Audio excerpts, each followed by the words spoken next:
Maybe I'll go on this side.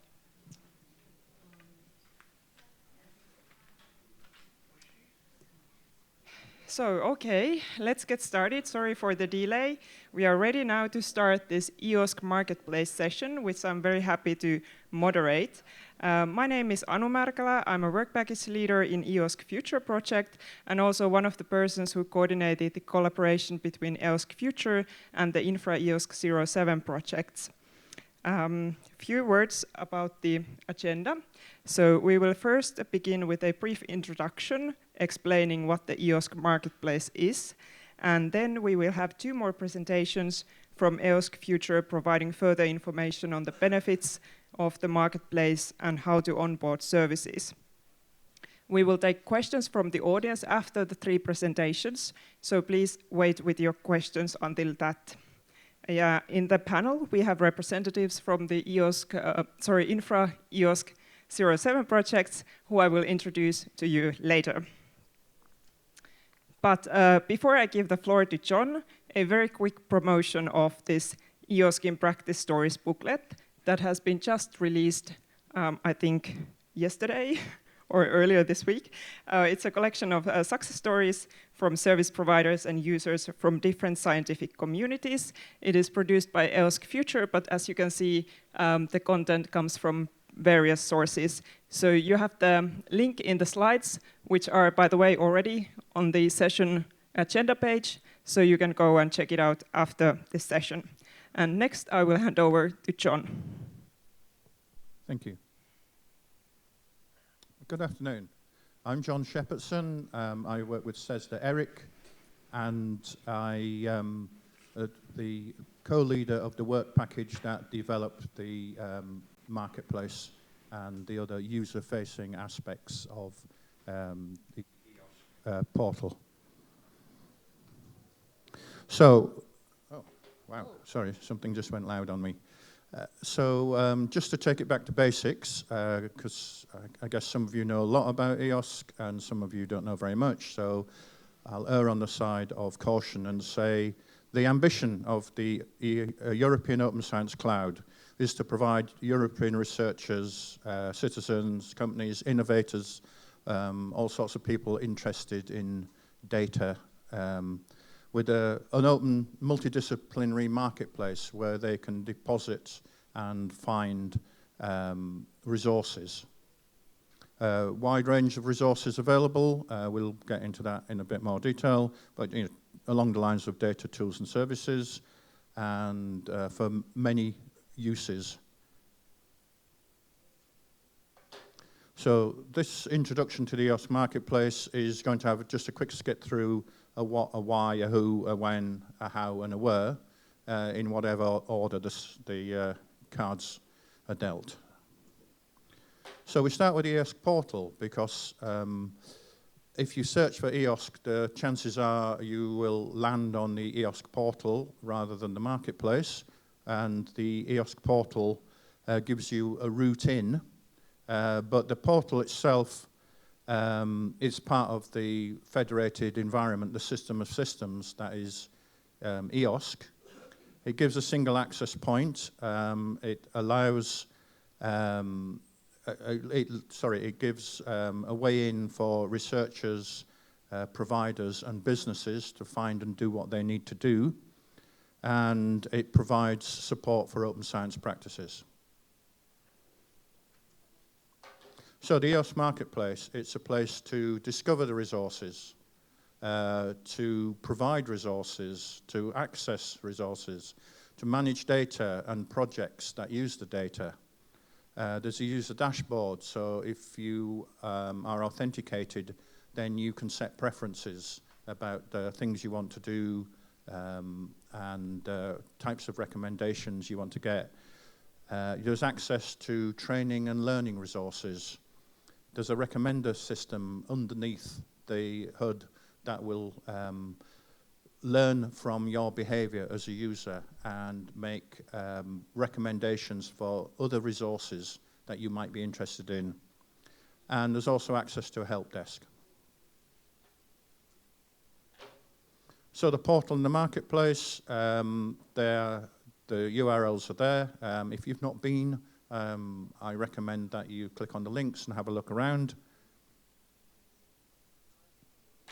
So the why? Well, it's needed because over the years, the EC has funded many disparate projects, and EOSC is pulling the threads together to try to provide a single point of entry somewhere that researchers and others can go to in order to have to jump around, in order to find what they need to do without having to jump around all over the place to many different sites. So overall, it's expected, hoped to save the researchers time and give them access to resources and other facilities they wouldn't otherwise be aware of. And when? Well, it's now, but it also builds on outputs from EOSC-related projects of the past, and it has a very strong and healthy future because there's a procurement program running at the moment, which will lead to the current marketplace and other artifacts being professionally supported and made present and available for the next few years, whilst other projects will be building new features and enhancing the existing features. So it's got a life, it's got a future. And who's it for? I mean, three main groups of users: the providers who add the resources of the various types, facilitators of research who are implicated in the creation of research outputs, which can eventually find their way via providers and others into the EOSC Marketplace, and then the many, many, many types of consumer who want to find and use the resources. And then just some statistics, which hopefully are out of date now, because hopefully all of these numbers have grown since yesterday when I made the slide. So 3 million plus, sorry, I can't read it from there. Assets, sorry, it's off the screen. Well, you can read them for yourself, but there are a lot of resources, a lot of things to discover in EOSC. So go take a look. If you don't use it already, I heartily recommend that you go and have a look at it. And so that's me. Over to you, Anka. Thank you very much, John. Hello, everybody. My name is Anka Hienola. I'm coming from the Finnish Meteorological Institute in Helsinki. I'm a climate scientist by background and at heart, I think. And I am the task leader in John's work package 5 that he presented before.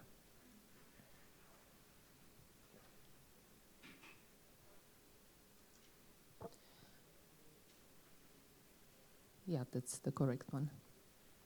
So, as we embark in this journey to explore the European Open Science Cloud, I think it's crucial to understand dynamic and ever-evolving research landscape that EOSC is actually designed or theoretically designed to enhance.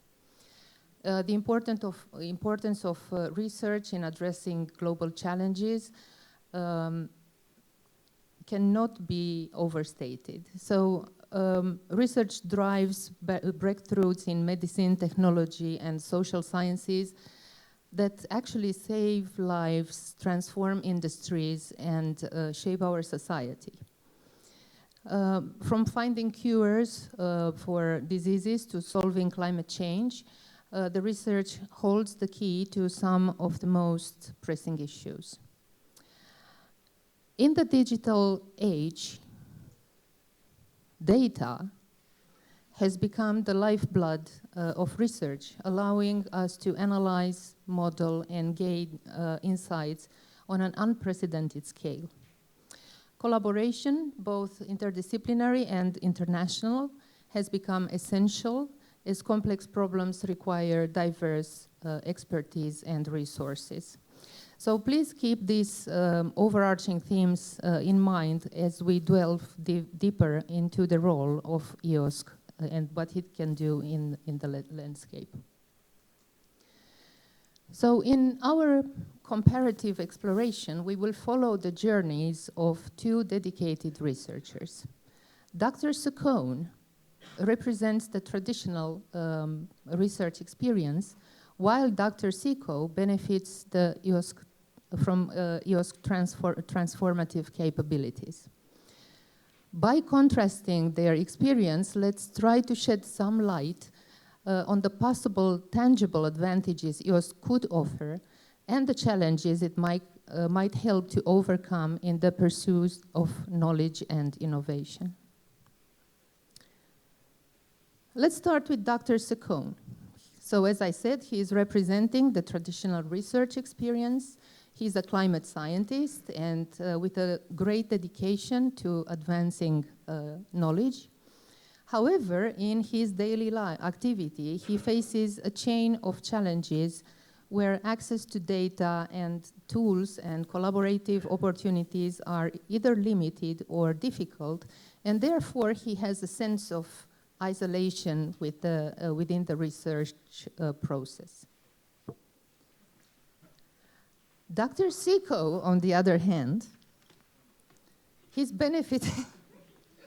Oh, come on. This is a serious talk. He's benefiting from EOSC, yes? He's also a climate scientist, and he has a strong commitment to cutting-edge research. He discovered EOSC by chance because nobody told him about it.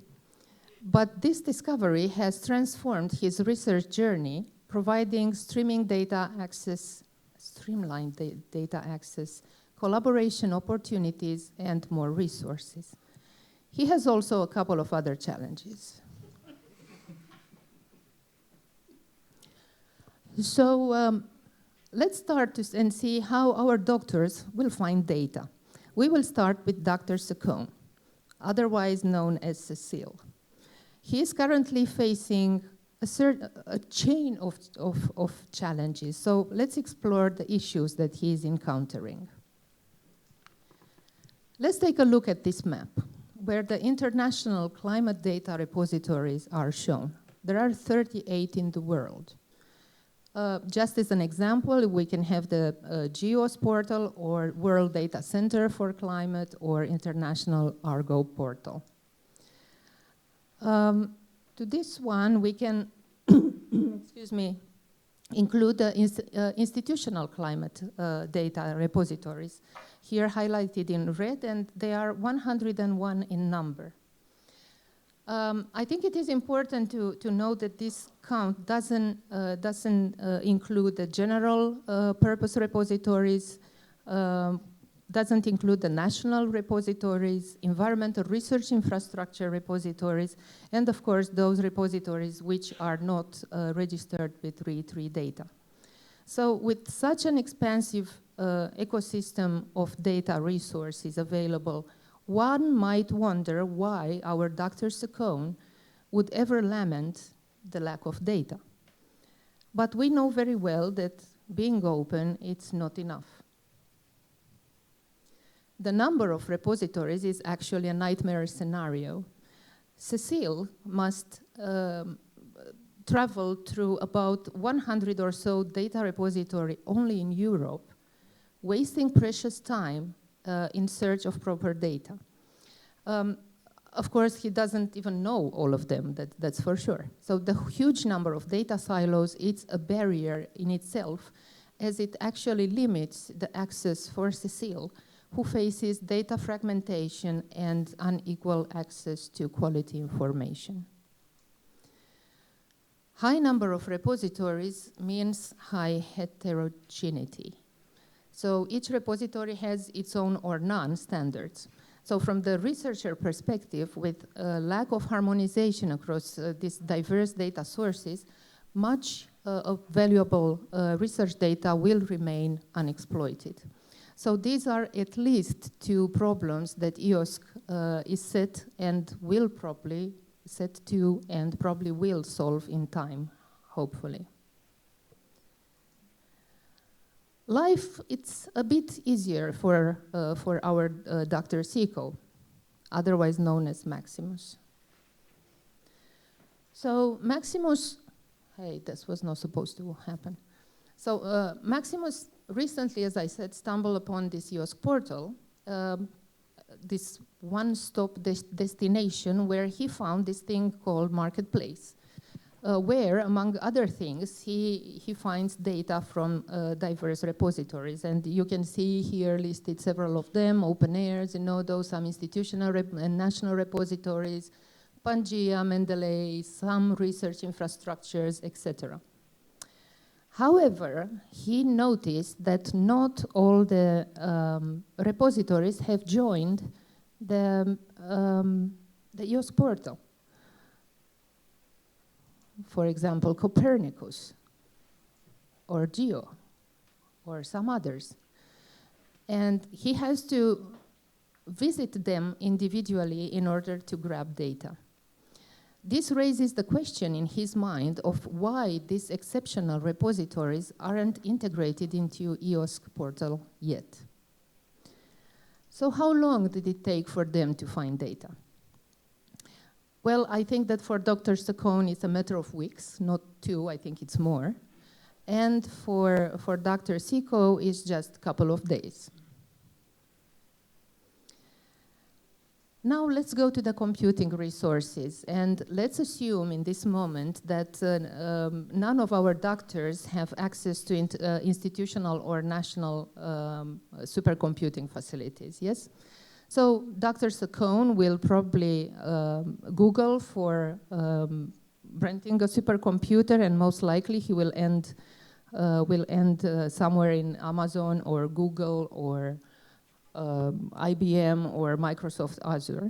But things are not simple, as he needs actually to also buy storage from the same provider, and this turns out to be very costly. He falls into despair.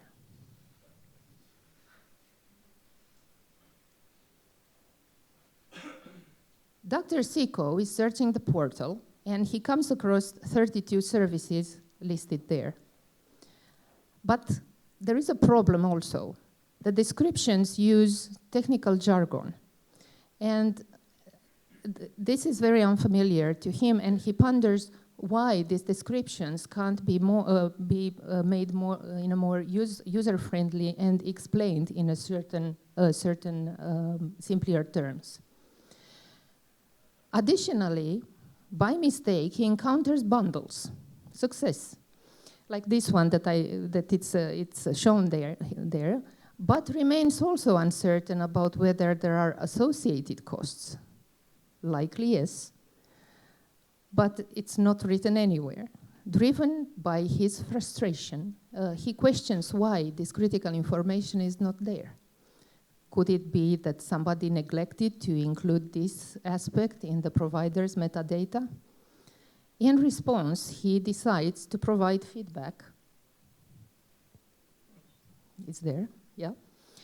Hoping that his input will make at least a difference.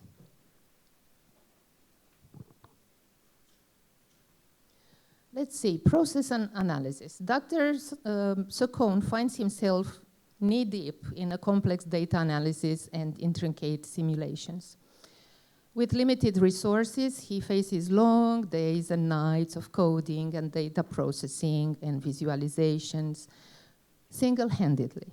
He tries to find some, help and ready-made scripts, but he's not very successful.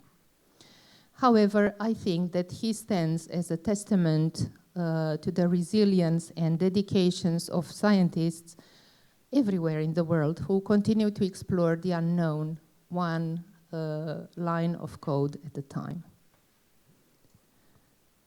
Dr. Secone searches for Jupyter notebooks within the EOSC portal.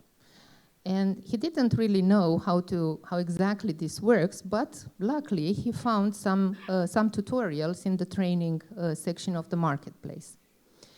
Once he finds a suitable notebook, Dr. Secone downloads it, and it begins the process of adapting to his specific research needs. What a great success, he thinks. As soon as other researchers will get connected to EOSC portal, a plethora of notebooks will be available. But when is this going to happen? Why all the researchers are not familiar with this splendid tool? So, you know that I can continue with the ordeal of Dr. Secone and with the annoying happiness of Dr. Secone, who, due to EOSC, who equipped him with a powerful and illuminating torch, got some serious extra weeks that he can dedicate to his research. I could continue, with how our researchers are publishing the data of the training, etc. But this issue will follow the same pattern as I presented just before. So I presented you with what it has been, what it is, and what it could be. Now, at the end of EOSC Future, we laughed, we learned, and we went bananas from time to time. But I think we are in the position to offer the researchers a tool that is kind of functional. It is not perfect, obviously, but I think it had made remarkable strides in comparison to 2.5 years ago. I think the future is both promising and dynamic for the European Open Science Cloud because EOSC is had to enhance its infrastructure, offering more robust solutions.